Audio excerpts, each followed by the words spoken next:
All right. Hello, Autistic Pod. Thank you for joining us. We have a great episode today. I am actually here interviewing my boss, Bryan Harris. He is my new boss. I've been working here a couple months. He's one of the best salesmen that I've ever met, quite frankly. And I would say that whether I was working with him or not. He is a self-made guy. Even in he'll tell you his story. But I just want to welcome Bryan Harris to the podcast. Thanks for having me, Nick. And I appreciate being here, getting the insight into your podcast. I've seen a few clips from the past, and I want to say that it's a pretty great thing giving a voice to, as we were talking a couple of days ago, to that crowd that maybe people would kind of write off. And so I think that what you're doing here is pretty great, and I'm proud to be part of it and honored to be a guest on here. All right, appreciate it. So tell us a little bit about yourself and your history and your story. Yeah, so let's go back to a little bit before Sales Genius Coaching.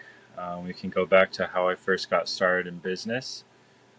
When I first got started in the business world, it was a little bit unconventional for most people. I didn't go to college and then get a degree and then go on to get funded by different banks and different investors. It was actually a pretty wild ride when I first got started in my first business. So when I first got started, I was actually just making and designing t-shirts and hoodies and different clothing aspects for kind of like the streetwear kind of designer type of thing, and it was going pretty good. It wasn't like a full income type of thing. I still worked a fast food job at Wendy's, and I was doing all this work and this designer work while having this job, and it was okay, but it just something about it didn't feel like I was going to expand on it, right? And so I kind of gave up on that. And so I think you can call it almost like the first, not failed business, but just something that I gave up on early, right? Without seeking it through and, getting through all of the challenges that I would have been faced. And so while I was working at Wendy's, I was coming up with another concept. And this concept is probably, and a lot of people, if they watch this, if you go down to your local mall, you probably find a t-shirt and hoodie stand in there where they print t-shirts and hoodies on demand. But I was coming up with a concept in this, I want to say back in about 2018. And so I was barely 17, maybe 18 years old.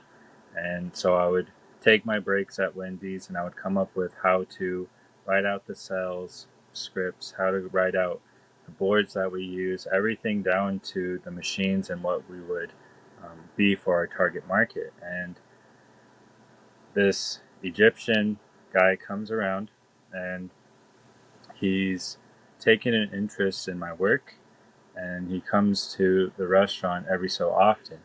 And so one day he just asked me if that's something that I would actually want to do and if he could invest into it. And so I didn't really understand like what he meant by that, but within about a couple of weeks, me and my best friend were actually going and making the parchment boards for this kiosk. We were cutting out the parchment boards after we bought it from Hobby Lobby, and then we put together the stand from start to finish. Ordered in the t-shirt press, ordered the t-shirts. Thankfully, the investor that I had, he had connections who were able to give us the print-ons to the shirts and hoodies. And so it was a very easy press. But when I first got started in that business, it didn't really teach me a whole lot about how to successfully run a company. It actually taught me a lot about how not to run a company. And so I wrote 2 books actually about my experience inside of that company and how we scaled it to over 20 stores in under 3 years across 6 states. Here in the Western Hemisphere, so from Montana to Washington to Utah to Southern California, all the way over to New Jersey and even North Dakota, South Dakota. And so in that business, what I learned was a lot about what not to do. How to not make it a win about yourself, but a win about your team. More so about how to get people from maybe not knowing how to sell anything or not wanting to sell to figuring out how to get them to sell effectively. And then it taught me a lot about objective handling, marketing, and it gave me a lot of the foundations that I used in my later pursuits in telecommunications and in insurance as well. And so with that first kiosk, it was a really great experience about business, and that's where I get a lot of my experience from. But getting into what I'm doing now with Sales Genius Coaching, what I've been doing over the years is doing a ton of sales training with different mentors, people like Brad Lee, Grant Cardone, Jeremy Miner, and I went and worked inside of a lot of these businesses doing high ticket sales over the internet. And what we've been selling is different courses, marketing packages. You can usually come up with a service and name it. Usually we've sold it high ticket. And I've taken everything that I've known and wanted to give something that I felt like a lot of these, I guess you can say corporations or influencers really weren't doing inside of their business. And so I wanted to copy them, but just change little nuances to make it more effective for each agent. And so that's where Sales Genius Coaching came into play. And I first started off with just myself and my girlfriend, where we're just figuring out how to get this to market. She watched me build out the website and figuring out how to get the CRM to a good, effective rate. And that's how it went for about 6 to 8 months before I actually found my first employees. And once I found my first employees, it took a lot longer than I would have thought to actually figure out how to lead a remote team effectively. This was my first time actually leading a remote team. All of the endeavors that I've done in the past were always in person. And so even though I was selling over Zoom and Google Meets, that was mainly as a salesperson. It wasn't really as a manager. And so now going into a manager and an owner role, I want to say over the past 2 to 3 years, it's taught me a lot about how to lead a team that's fully remote and how to make sure that team is effective in all ways and how to support that team in all the possible ways you can, from marketing to automation to lead flow to making sure and having that credibility for them there and just giving them that belief so that no matter where someone is at in the world, they can tap into our mission quickly and get them some results as soon as we possibly can. So I know I went off on a little bit there, but that's it's hard to say just one piece or like what I am or what I'm doing without giving some background to it, without saying, this is kind of where I come from, because the last thing I want is for anyone to assume that, I did it the traditional way, which we were actually talking about a couple of days ago too, was the traditional route is, going to college, getting out of college, finding a job, or starting a business, finding investors. And that just wasn't how it went for me. It wasn't how Sales Genius Coaching was created either. A lot of the way that we were created was sort of off the cuff. I was pissed off at corporations. I was pissed off at not feeling like I had the time that I wanted out of my life and that I've given so much time to corporations, and I wanted to create something that could give that time back to not just the reps, but everyone involved, including myself.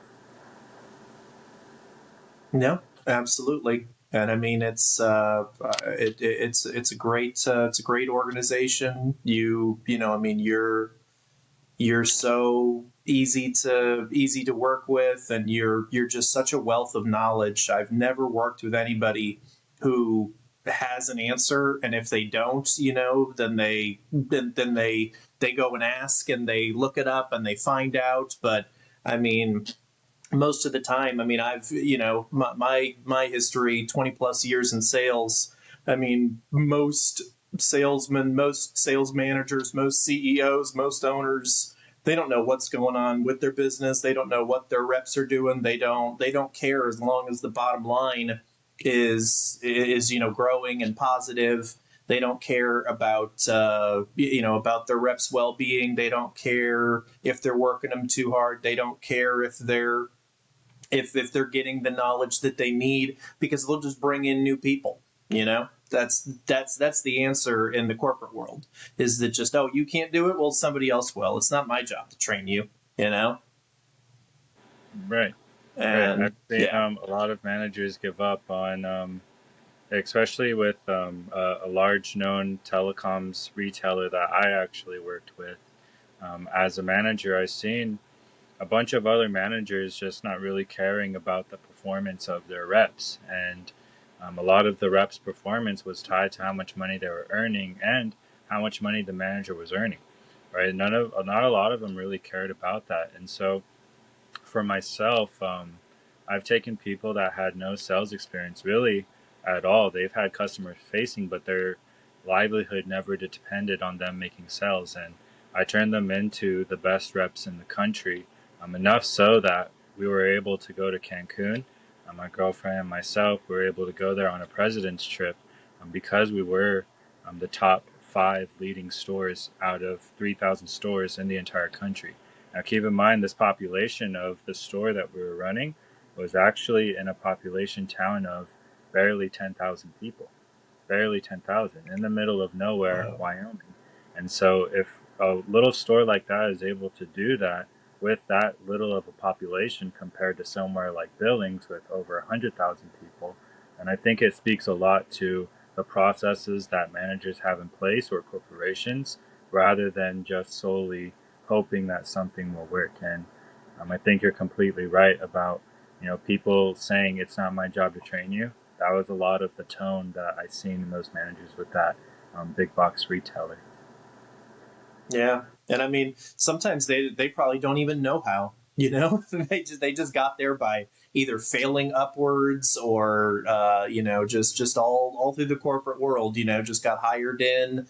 Maybe lied on their resume, or maybe they're friends with somebody. The nepotism. You run into that all the time in the corporate world, where you're just where you look at your boss and you're just like, how are you in charge? It's crazy. But you said something else too, where that I really want to hit on, when you said about, you learned how not to run a company. And I think that's so key, is that's one of the, I talk about my rules on my podcast, and that's one of the rules that sometimes I forget, is don't be afraid to fail. you know you want to try things, you got to get out there, you got to put yourself out there, and you did. And you failed your first time, but you learned from it. And you adjusted, and you kept pushing, and then you made it happen. I mean, you were in your teens, and I mean, I don't want to address any specifics, but obviously you were probably living a good life versus most other teens. You were working hard, obviously, but I'm sure you were enjoying it, and you probably made some mistakes with some of the money you made too, didn't you? Yeah, yeah, and that's another big topic that I think it probably isn't expressed a lot in the mainstream media.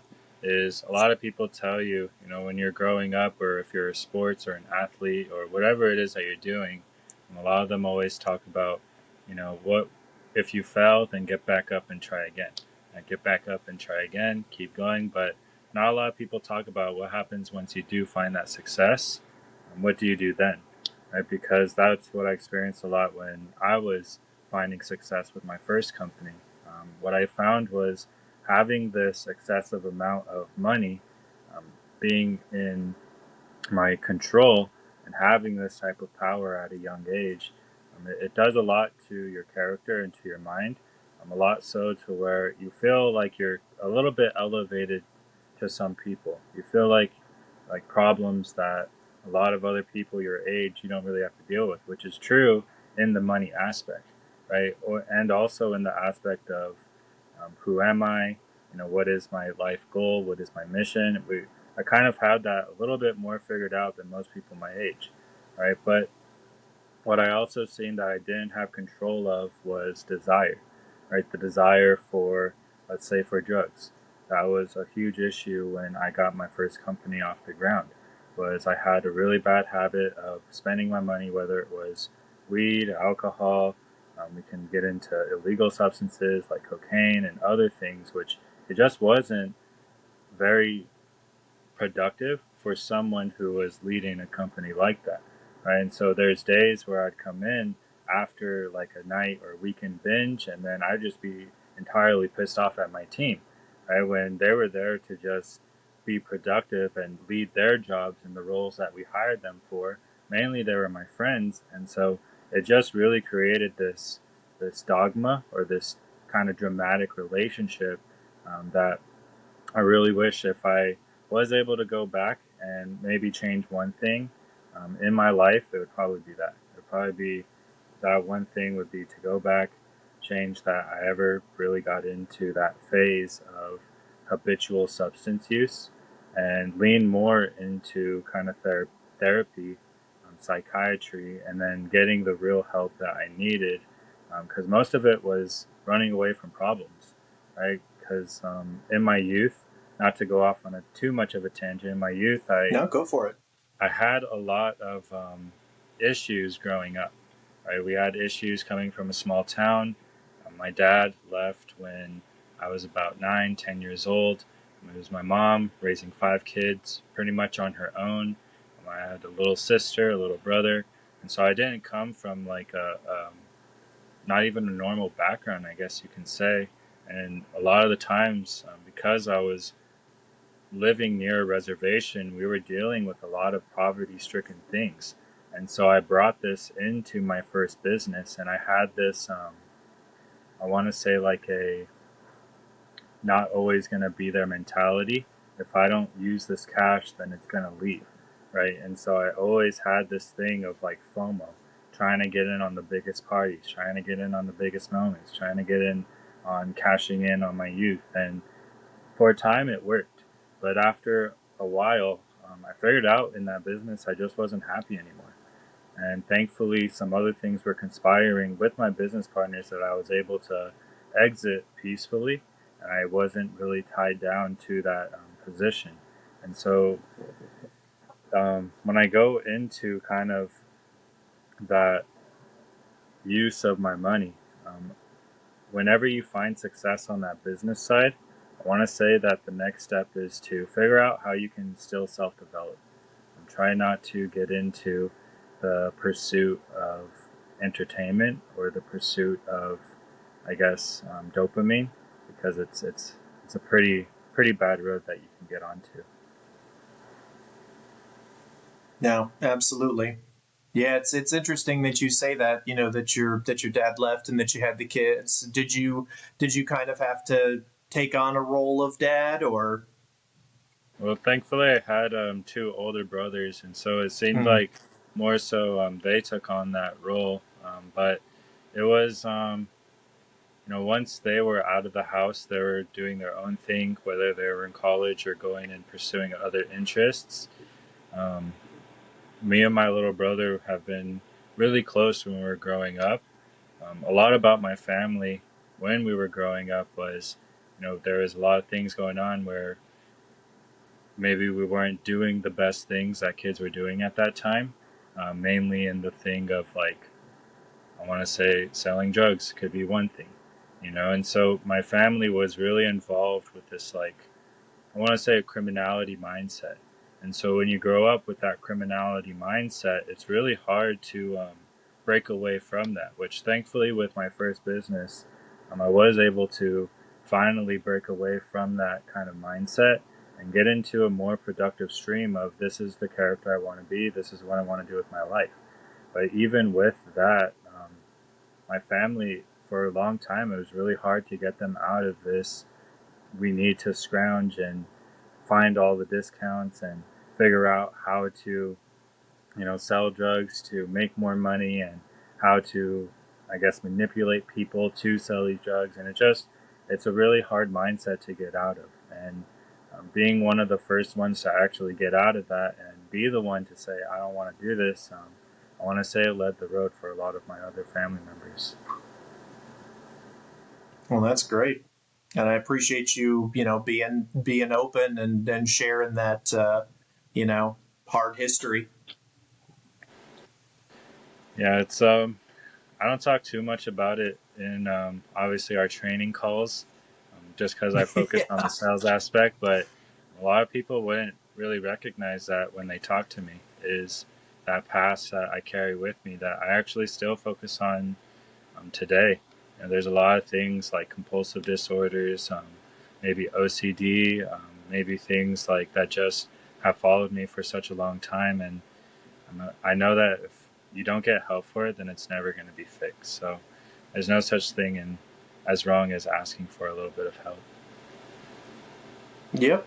Nope. That's been a constant message with us lately. is me being somebody that needs to ask for help, and that's a good message for everybody out there. Anybody listening, is that, if you, and this is exactly what Bryan told me, is that, he's more than willing to help, but you need to tell people what's going on. People don't know what's going on in your head. If the worst thing that you can hear is no, and then you're in the exact same position that you're in.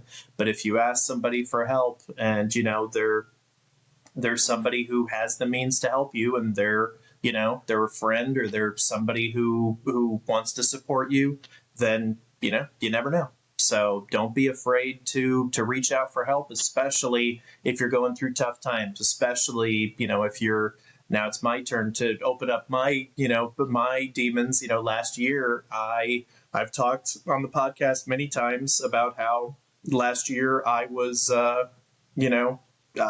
was so depressed that I considered checking out. I had moments where I got so drunk and so depressed and so, frustrated, and I was able to find my way out of there. But I can vividly remember back to that time, because it wasn't that long ago, to remember that it did not seem like it was going to ever go away.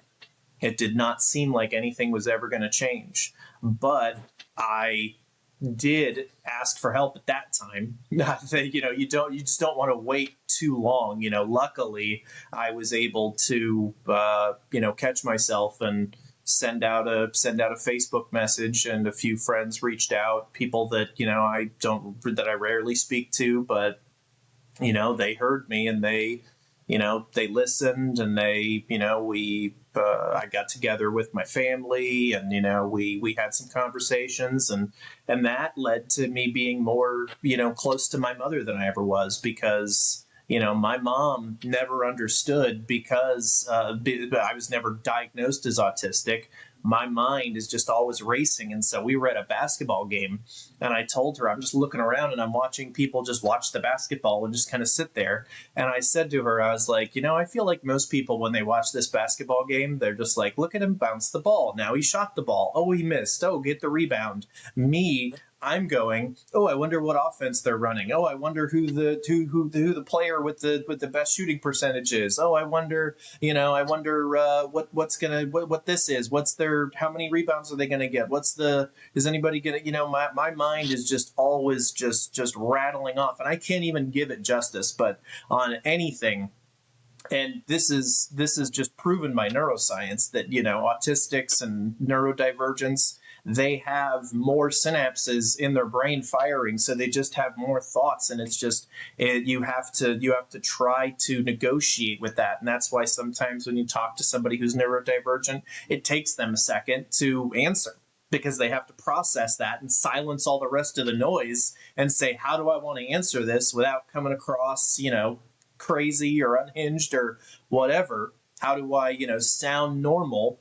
And sometimes it's easy, but sometimes it's not. And so that's what this podcast is here for, is to share those moments, and to give people a platform to be able to say these things that are, just inside their brain, and that most people wouldn't know without asking. And because that's where the rubber meets the road. That's what has made Bryan Harris the successful entrepreneur and CEO, that he is because he struggled, and because he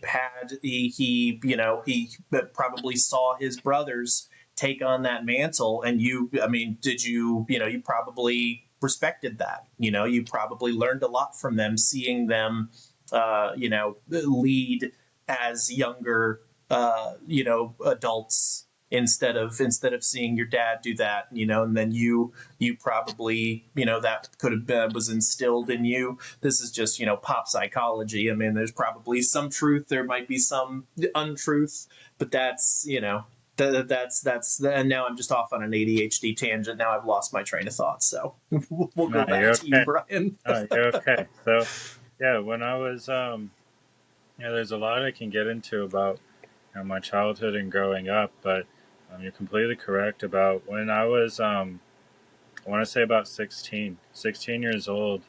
My household just wasn't really that stable. I had a stepdad, but there was a lot of, I want to say, kind of abusive things going on, which our relationship now is more stable. Our relationship is more productive, and we've made amends in our own way. But at that time, when I was 16, he himself had a really bad drinking habit, and he was going through AA and going through recovery. But at the time, when I decided to leave home, I actually left at a pretty young age. I went to a town that was about 500, 600 miles away from where I was growing up in, or where my family was at. So, in terms of the state, they were in the south side of the state. I was up at the north side of the border. And so going there when I was about 15 years old, I just stayed there with my girlfriend at the time, and figured out how to really self-accommodate and be self-sufficient on myself and what we were doing there. And so even over there, it wasn't the best environment, because it's not like I was going to school. I didn't really have a job. To make ends meet, we were still, trafficking drugs and selling drugs. And so that wasn't the best environment, even though I was running away. I'm not trying to face what I was dealing with at home, right? But with people at that age, it's really hard for them to, what I'm understanding, it's hard for them to have a voice or feel like they have a voice. So when they don't get that need met, it's pretty common for them to, find that need met somewhere else from people who maybe will listen to them. But when I finally did come back at about 16 years old, I stayed there for about a year, I want to say almost a year and a half. I did come back to my hometown where my family is at. And at that point, my older brother was doing a house for one of his clients. And so I went, lived with him, because I didn't want to go back to the home that I previously left, because it wasn't stable. My little brother and sister, they had it, I don't want to say easier, but because they, weren't smoking weed, or they weren't, doing the things I was doing. I wasn't a good kid by any means. I wasn't like a golden child, just all this stuff happening. There's reasons for why these things were happening. They just, I want to say the discipline just went a little bit too far. The discipline just went a little bit further than what it needed to be, which, it just wasn't suiting my needs at the time. And so when I went and lived with my older brother, during that time, I got really big into self-development. And the reason why I remember that so big is because that laid actually a really big foundation in my life. Getting into the gym, eating the right foods, waking up early, having a productivity list, finishing school, and getting into a good job, or going and pursuing a business.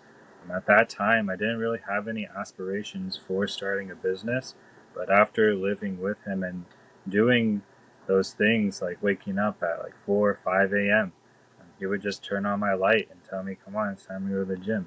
So I would lay there for like 10, 20 minutes, and I'd finally get up and go to the gym. And thankfully, we only lived about 6 blocks from the gym. So whether it be snow, I remember a few times it was like storming with snow, like a blizzard, and we would still get up, put on all our gear, and just walk over to the pool and get to the gym, right? And so that was like a very big foundation of, my upbringing, and it's something that I carry with me every day into a lot of my conversations, and the way that I try to lead other people is, paving out this way for them, giving them the tools, and then being there as a mentor for them to help them pursue this. Because there's a lot of times where I remember just nights, trying to give up, crying, and not really feeling like my life had a lot of value. But thankfully, I had my brothers there to really help me and kind of talk with me through it, and just give me that motivation that I wasn't able to supply to myself at that age. Yeah, no, and it definitely leads in. I mean, it definitely bleeds through when you talk to you, because, I mean, I've never seen a quote unquote salesperson who, approaches sales so methodically, so calmly. Every other salesperson I've ever seen, when you listen to, these motivational sales speakers, they always speak so fast, and they always speak with such emphasis, and they always try to, and your ability to teach and to help and to navigate sales properly without using that approach is very impressive to me, because, like I said, I've been in sales for 20 plus years, and it's very rare to see someone that is so relaxed and so calm and so polite, and so, but, you're also not afraid to call somebody out as well. You will point out when somebody is being hypocritical or saying something that doesn't make sense, and you will just ask a question and, put it back on them. But the way you do it is just beautiful. And so, yeah, that absolutely enters into it. I mean, it's just all your personality. Like we always say, the client buys you. They're not buying the product. The product is the product. They have to decide if they trust you. And if they trust you and they like you, then they might try the product. But if they don't like you, it doesn't matter how good the product's going to be. Yeah, no, you're exactly right. I've seen a lot through the years, starting back in t-shirts and hoodies. That's a very simple thing. Like, you don't need someone to like you to buy that, because it's only, $10, $20. But when you get into thousands of dollars, right, and you need to do it in an hour, maybe 2 hours, that liking scale becomes a really big factor into someone doing a sale with you. And that's something that I really value in the high ticket space. Even with AT&T, when I was working with the retailer that they work with, there was a very big stigma around managers and sellers kind of being assholes. Like, kind of being like, I know more than you. I'm the one who has the discounts. I'm the one who can port your line. There's no way for you to get inside the system if it isn't through me. Right. And so a lot of them carry this kind of stigma of just being the big and bad. And it didn't really appeal to me, in the sense of, this is how sales is. And then looking at the way that their stores were doing, it made sense why their stores weren't doing the performance they wanted. And so I took a lot of the training that I learned and my experience in the t-shirt and hoodies, and really just about good customer service, right? And taking what I learned in college about psychiatry and buyer psychology, um, taking that and putting it into a script along with sales trainings I was doing at the time. I want to say, doing that with my team, making training fun, right? Making it fun to where people are engaged, making it fun to where they actually feel like they're learning something, where they get something of value, getting feedback from your team, and then just checking on their performance. All of that really helped with creating the methodology that I used for sales. Like, I definitely agree with a lot of the methodologies that are out there, whether it be like Cardone's, Brad Lees, Jeremy Miners, Andy Elliott. And there's a ton of people out there that I've learned sales from, taken little pieces from, but I always feel like there's something missing in terms of the humaneness of it, right? The humanity behind it, right? And so people always say, I don't offer financial plans. We need it all paid in full. But I've always figured out, and Alex Hormozy has been a big motivation for me in this, is, there's always ways that you can get a deal through. We just need to figure out how to make it work for this person. And so that's always been a methodology that I've baked into a lot of my companies. It was, how can we make it work for them? How can we make this work for them? And if we can make it work, well, at least we did try everything that we possibly can, humanely, right? Yep, exactly. And I mean that's the thing, is because salesmen have such a bad rep because of all of these shyster salesmen that just want to tell you one thing and do something else. And it's refreshing that you saw that, because, and I'm not saying that any of those motivational speakers do that, but that's where that leads, is just that mentality of, I'm the man, I'm in control. I'm gonna tell you when to do what you want to do and everything. That's just, people are wisening up to that. But then, yeah, I don't even want to go down that route. I was going to say, then you have Donald Trump, who I believe, well, apparently I'm going to go down that route, but I believe he became president twice because of his salesmanship and nothing else. He is a good salesman, but in that old salesman way where he promises the moon and he delivers cheese, Yeah, and that's when I come across a lot of, I do a lot of marketing. And speaking to what you were just saying about that with like the cheese salesman, right, where they overpromise and don't really deliver. I do a ton of marketing, targeting, and I look at like who our next audience looks like, why we don't target that other audience. So it's a big thing to have, who is your product for, but it's another thing, big deal, to have who just does not fit this service, right? And typically what I see of who doesn't fit it is people who promise a lot and they're not really able to deliver, right? And those are the people who are telling you to your face, oh, I'm going to be the best sales rep that you've ever seen. Oh, I'm going to be the best person that has ever worked with you. Oh, I shouldn't have to pay because it should be an honor to work with me or my company. Oh, I shouldn't have to do this because of who I am, right? And typically those are honestly the worst people that I see to work with, from a marketing perspective, right? Because they have, I want to say this, over promise, and they have little delivery. And so I've always had a characterization to have, little promise and over delivery, where you try to promise as little Yep. as you possibly can, or not even speak at all, and then over deliver on whatever product or service that you're trying to do. And with doing that, I want to say it's always made people on the other side just like, damn, this is really what it is. This is what I got. I can't believe that, this is how good it went. I can't believe that this is how well it turned out.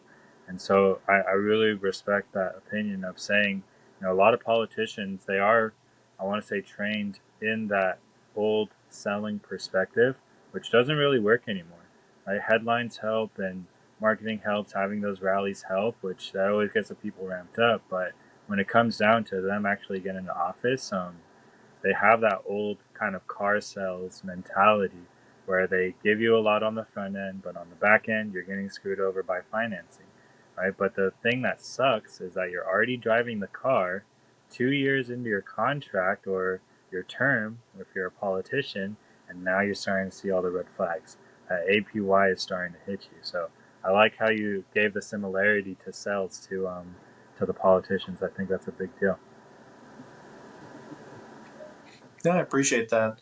Yeah, and I try not to be political, but I mean, in this day and age, it's getting crazy. I like to focus on the things that we can agree on, that we can get along with.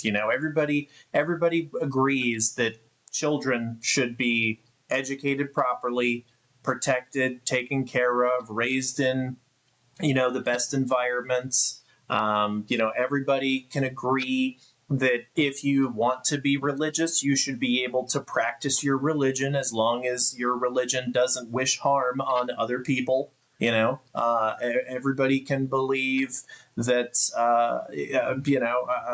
that we need to have a military. I mean, we just need to talk about the things that we can all agree on, and then once we find out that we agree on a lot of things, maybe we can find a middle ground on some other things. I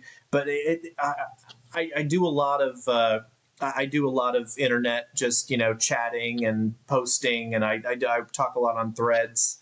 And the biggest thing I run into with people nowadays is just, if you don't think the exact way that they think, you're wrong. It's that simple. There's no nuance. And this way of thinking will destroy society because no two people think the same thing about everything. It's Right. silly to think that. And I don't understand how it got to this point. And I hope we can, that, and again, I believe that they're a minority of people, but they're the most vocal minority. And that's the problem that I see. So now we're veering off into ADHD territory again, but that's No, you're how completely I right. roll. With the extremities of like both sides. Right? Earlier we were saying, at least you were mentioning, and honestly, I agree with that point of the extremities on both ends, whether you're extreme Democrat, extreme Republican, even extreme Tea Party or extreme conservative. It seems like the people who make the outrageous headlines are the ones who get the most viewership and sponsorship, right? Because a lot of people can look at those people and say, I, that's me. That's my views. That's who I am. But it's also to the fact of, what about everyone in between those things who don't agree with those extremities?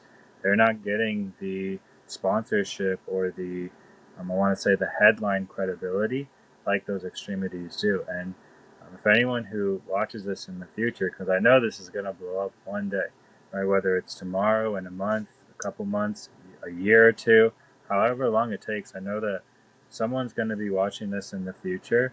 And if there's anything I could give for advice, it would be, if you're looking for success in anything that you're doing, you have to be okay with people not thinking the same way as you. The first business that I started that actually got landed off the ground and did over 300K per year was actually created and adapted from a Muslim's idea. And that Muslim was the one who actually came and funded my first business. And every day he would tell me that he didn't agree with me being Catholic. He didn't agree with, Jesus Christ. He had the Muhammad. But we still had a really great partnership in terms of business. Anytime that I needed to go to someone for business advice, that was him. Anytime I needed to go to someone for sales advice, it was him. Anytime I needed to find workers, he gave me the game plan. So, like, even though we didn't have this agreement on religion, practice of religion, we didn't have this agreement on maybe the work ethic of Americans. He really just hated Americans. But in the same sense, we had this agreement on what a successful business should look like and how it should run. And in that agreement, that's how we created this $300K company per year in as little as 3 years. It's what gave me my first successful exit, was because we had the successful partnership. So when you come across people that don't have the same mindset as you or different opinions, it's actually a really good thing, because that's stuff that they know that you probably don't, or that you just don't care to learn. Yeah, exactly. That's such a great point. You never know. And I mean, it's so funny because I was literally talking about this on Threads this morning. Somebody posted, not everybody has something to teach, or I think they said, it was you can learn something from everybody, and a lot of people were arguing about that. And my point was, the things that I learned the most, like you said, you learned a lot from your failure. You learn from failure, and you can see others giving an example of what you'd never want to be. I've learned more about what I want to be in life by seeing people act in a certain way and say, I never want to do that. when you see a grown adult have a meltdown, and maybe this isn't an autistic meltdown or neurodivergency or something. This is just this is like a Karen. This is like somebody who is just complaining about the service, or somebody who's belittling somebody else or something like that. That's not who you want to be in this world, because what are you putting out there? And that gets back to the same thing about the humanity in sales. And everything you do, you should bring humanity into it. You should never discount another human being just because you disagree with them. So I love that you made that correlation, and were able to share that story, because Yeah. that's very powerful. Yeah. And before we get too far, into the next subject, but I really like the topic of disagreement, which even in our sales trainings, you've heard me talk about, trying to find those disagreements. Because once we can find those disagreements, now we know what we disagree on, then we can find something that we do agree on. Or if they disagree on, this is the correct product or the correct fit for them, or whatever it is about the service, well, now we can find how do we make this work for them. So those disagreements aren't a rejection of your service or your product. It's actually an invitation to figure out cooperatively how to make this work for each other. And so I really am big on that disagreement category. I want to say that it's a way that I try to lead in my trainings and even on my sales call.